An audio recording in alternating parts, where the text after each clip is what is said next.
Pessoal, boa tarde. Hoje eu vou falar desse livro aqui que se chama A Elite do Atraso, de Gessé Souza. Esse livro é muito importante porque ele retrata várias coisas que aconteceram na economia e na política nos últimos anos no Brasil, né? Eu li ele em aproximadamente uns 10 dias. Ele é um livro curto, pequeno, né?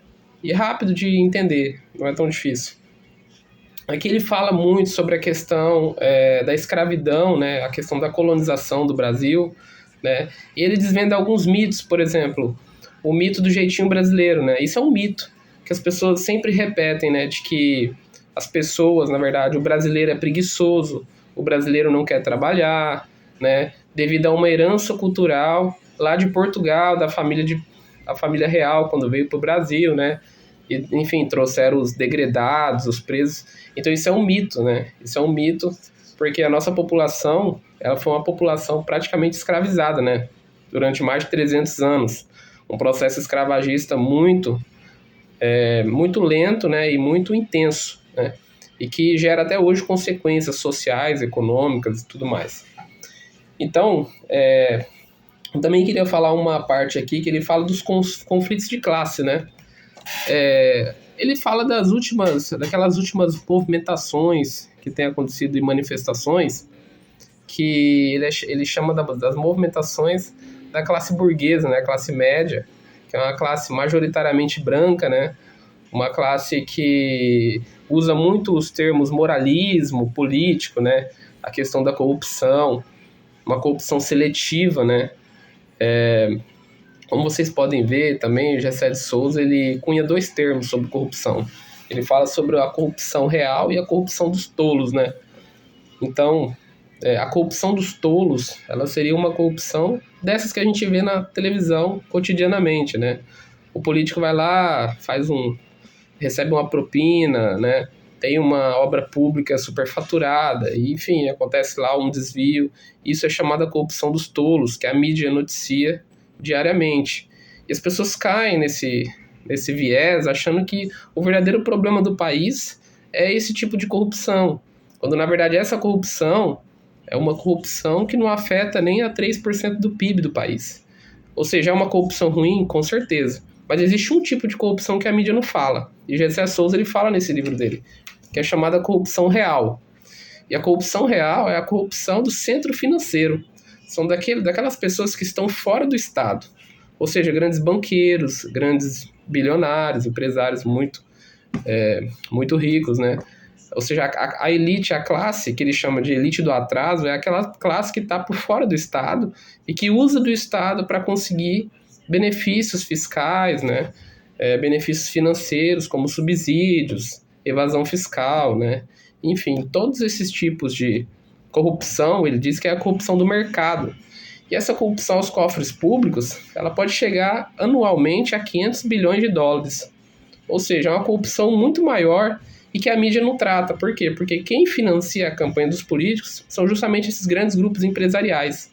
Não é verdade? E, inclusive, esses grupos também financiam a imprensa, né? A gente sabe disso.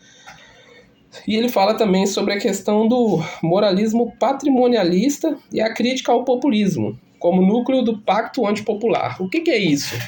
O moralismo político é justamente o que eu estou dizendo.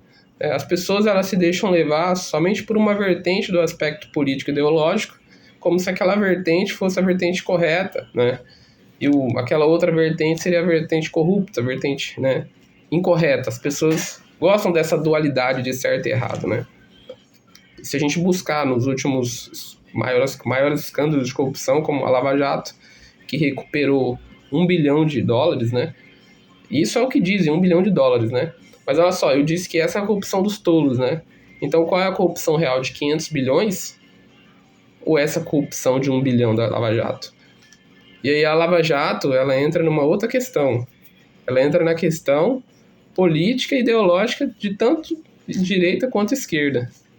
Então aqueles que acham que um partido é mais corrupto que o outro são, na verdade, pessoas sem preparo político, pessoas enviesadas, né?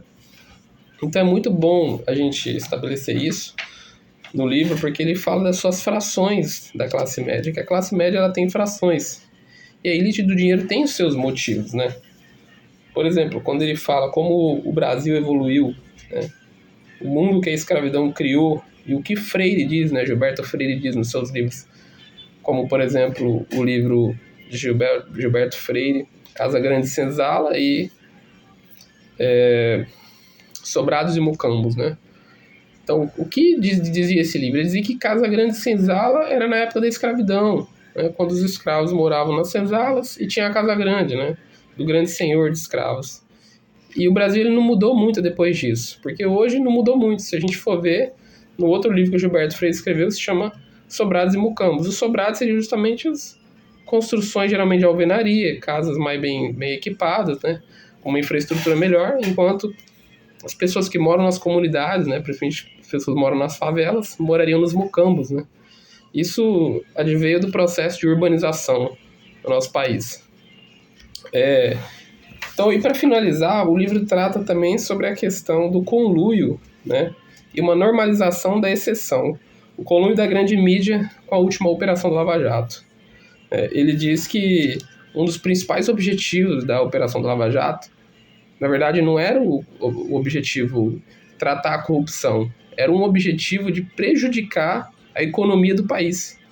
Então, assim, tudo aquilo que era noticiado na televisão, frequentemente, prejudicou muito grandes empresas estatais como a Petrobras, a Odebrecht, e os seus políticos, os seus